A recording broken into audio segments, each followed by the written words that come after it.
Welcome back to the trailer park, folks. Well, we finally made it through Snowmageddon 26. Everything's starting to thaw out, but it was in the teens this morning. It's in the low 20s now. I'd love to get back to shooting outside, and I will soon as the weather lets me. And I want to say I apologize if there's a little bit of an echo in here. As you can see, the trailer is under a little bit of renovation. We got some new kitchen cabinets, some new countertops, new flooring all the way through, but we've made it through the master and the kitchen, and I've still got an empty living room. All my stuff is in a storage pod out in the front yard. So really looking forward to getting that back. Don't even have the dish hooked up right now, so everything I'm getting to watch is on my phone for the last couple of weeks. So I appreciate that y'all put up with a little bit of that, just the construction background and maybe a little bit of an echo from an empty room. I want to, my very first video that I did, we're on episode 11. The first video I did was 17 minutes long. And it ended up getting over 400 views. My best long video performance yet.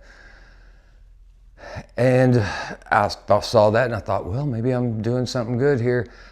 What can I do to be better? So I jumped on YouTube and I started watching all these YouTube coaches and everything that tell you how to run your channel and how to get more views. And one of the things they talked about was that 3 minutes, you go past 3 minutes, it's the death knell. Nobody's gonna watch past 3 minutes. And so I thought, oh gosh, my last one was 17.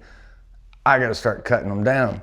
It was talking about making sure you hit your mark on your 30-second shorts. Don't go over 30 seconds on a short. Make sure you got a tagline. Get them something to hook them in there right away.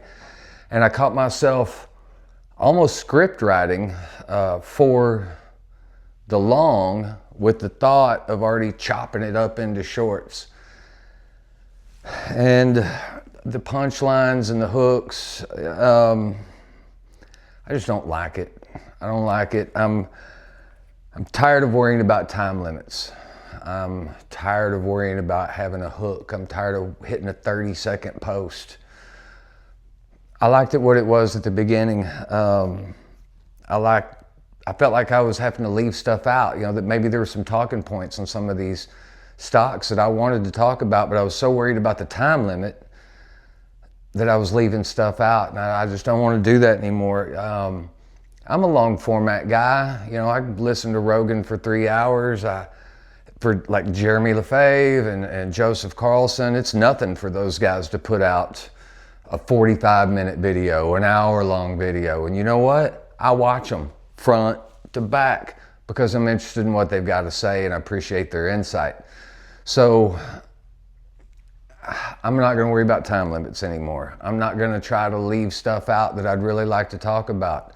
And I'm not going to worry about how it's going to cut up into shorts anymore. So I hope y'all understand. I hope that it's something that you'll like. Maybe you'll like the little bit more casual. Before I was just like I'm doing today, bullet points. I had bullet points written out and was able to just talk more freely instead of trying to, like literally I was almost, this close to just scripting the things out. It was a loose script is what I was doing, and no more.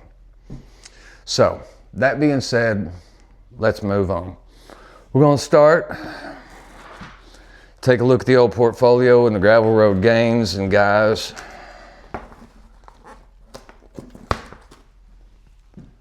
what the hell happened Thursday and Friday? For real, holy crap.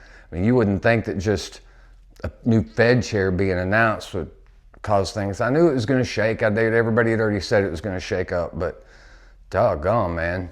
As you can see, last week we were over $5,000, up 3.6 for the year, had some good money going. And man, what a difference a week makes. We are now at $4,898. Year to date, we are down 0.5%. And I'm in the hole 23 real live American dollars. But are we going to panic? No. What are we going to do? We're going to do what we do here at the trailer. We're going to buy the dip We're gonna watch it rip. That's what we do. Last spring, that big drawdown that we had, that's probably the only reason why I actually came out ahead last year. I bought every single week on the way down, and I bought every single week on the way back up. And stocks like Amazon that were pretty much flat for the year, I was actually up 22% because I was buying during that time. So I'm not scared of this. I've almost been looking forward to it, hoping that we'd have a good drawdown this year that I could buy through and would hopefully carry me to some better gains in 26. So here it is. Look at these big dips we had this week. AMD, my biggest position in the portfolio, was down 8%. That stung. Celsius, down 6%. Nike, down 5%. Salesforce, I mean, we talked about Salesforce last week being down, and here we are again this week, down another 7%. ELF, I'm pretty sure ELF was close to 9 or 10% down last week. It had a bad week last week. Now here we are, another 10% down this week. SoFi, down 12. Listen, y'all, I buy on Thursday mornings, and I told y'all last week that if this thing got down to 23, 24 again, that I was buying. And I'd already deployed my money for the week before all this happened. But if any of these three are still in that neighborhood or worse off than they are right now, right here, this is probably where I'll be buying. Most likely SoFi, if it's still down $22, $23, I'll probably throw a pile into that. So really, on a high note, I did have one stock that was the shining light this week, and that was Meta. Meta up 8.5%. The only reason why I'm not in worse shape than I am already is because of good old Mark Zuckerberg. So, I'm not one of those guys that sits in here and asks y'all to smash the like button or, hit the notification bell. I don't really push all that. What I do ask for a lot is feedback and comments, because I am new at this and because I do need help. And I know that there's a lot of y'all out there that have been at this a lot longer than me that could provide wisdom and advice. And so we are up to 82 subscribers for the channel now. And that's awesome, man. We're episode 11. We got 82 subscribers. And I'm excited about that. That's really better than I thought I'd be doing at this point. I've got probably about half a dozen of y'all, 6 to 10 of y'all that seem to really be in it. I mean, giving me comments every week, giving advice, giving encouragement. One of you sent me a really nice list of ETFs. I think most of it was dividend stuff to start looking into, to start studying up on, to see if it's something I might want to get into. And that's the kind of stuff I can't thank y'all enough. That's what I'm after. I'm after making a little community, the Trailer Park family, as we've talked about before. This channel's probably never going to monetize. I'm probably never going to be big enough to make any money off this, but man, that's not what it is. Y'all are the reward. Y'all are the reward for me doing this. The feedback and the advice that y'all give, that's what I'm after. And maybe even being able to encourage a few people that haven't invested to get started. So, that being said, my video from a few weeks back, the Vote Now video, where I was asking y'all to help me decide between a gold miner ETF or a defense fund ETF. Crickets, I got nothing. Y'all went quiet on me. I mean, I've got videos with 8, 9 comments on them.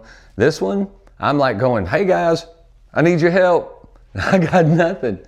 So, no thanks to y'all, I went out on my own and I went full send, a whole $90 for the week on a new position in the portfolio, SHLD. It is the Global X Defensive Tech ETF. So the $90 I put in this week makes this 2% of the portfolio.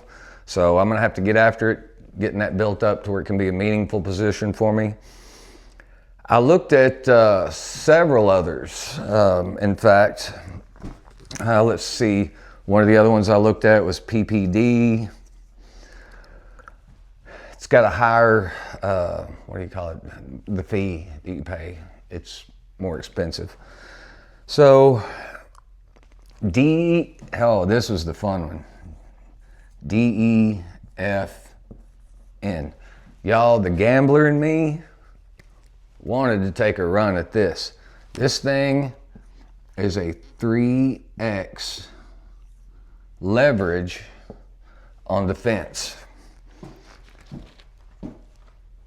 Defense industry goes up 1%, you get 3. It goes down 1%, you're down 3. Guys, I've only had SHLD here for 2 days, and I'm already down 3% in 2 days after what Thursday and Friday did. So could you imagine 3x, dumping your money in on a Friday or on a Thursday, and then all of a sudden you're 9% down on it? I'm glad I didn't do it. Like I said, the gambler in me kind of wanted to, because I do feel confident about this sector and what it might be able to do here in the near future and the long-term future. I mean, seriously, when have you ever really heard them talk about defense spending going down? Maybe very occasionally, but man, over time, defense spending just keeps going up and up and up and up. XAR, that was the close second place. I almost went with this one. Like SHLD is market weighted, cap weighted. So bigger the company, the more money it gets. What I liked about XAR was it was an equal weighted fund. And so a lot of that money got pushed further down the line into some of these smaller companies that are doing some new and pretty cool stuff that I'd like to have some more money into. So, and I'm not so sure that this wasn't the right play, but not the play I ended up making. I also looked at one called ITA. But in the end, I ended up going with SHLD. So let's take a closer look at it.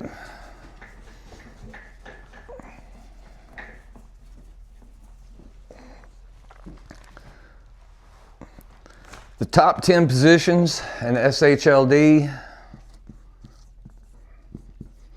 take up 59% of the fund. Pretty heavy weighting on those top 10. Another thing to consider is this is a very new ETF. It started in September of 23. Very new. But man, talk about taking off with a shot. Just since September of 23, when it started, the average annual return for that time period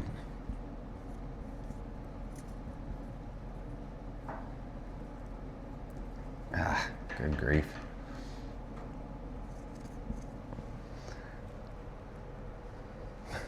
Hang with me. Average annual return, 52%. Whoa. I mean, let's go. The 1 year return on this thing, 74%. That's a pretty good track record. I know it's not a long track record. I know we don't have a huge sample to go off of, but I mean, give me some. Let's go.